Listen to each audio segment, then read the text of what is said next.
Hello friend, nk'uko ubibona rero iyi ngiyi ni inama yabaye hariya bavuga ati igitaramo kibe kizagende neza, nawe reka turebeho agace gatoya.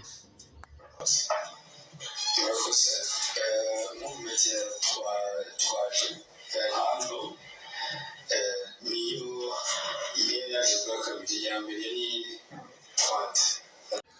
Inkuru ze ni nyinshi, icyo musaba wowe gukora subscribe ubundi ukomeze. Nyambo rero nawe na Titi bajya kugaragara muri filime imwe y'urukundo kabisa, ni filime izaba iryoshye cyane. Ibaza nawe filime irimo aba bombi uzi n'ukuntu bakundana cyane, bizaba ari agatangaza. Reka dutegereze tuyirebe. Iyi ni indi nkuru iriho Mugisha Gilbert, umukinnyi w'ikipe ya APR FC n'ikipe y'igihugu Amavubi.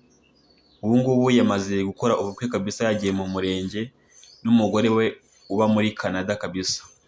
Ni Mugisha Gilbert umeze neza, uri muri forume, arimo atsinda ibitego byinshi cyane mu maguru yiwe.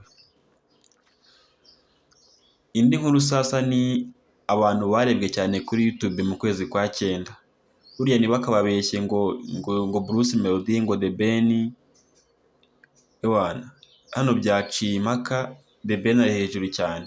Bruce Melody waguze views ku ndirimbo yitwa Iyo Foto yagaragaye, ntiyarebwe ziriya views yaraziguze. Nawe urimo kubibona ko The Ben ari uwa mbere akurikirwa na Diamond. Bruce Melody ni umuhanzi wa 4.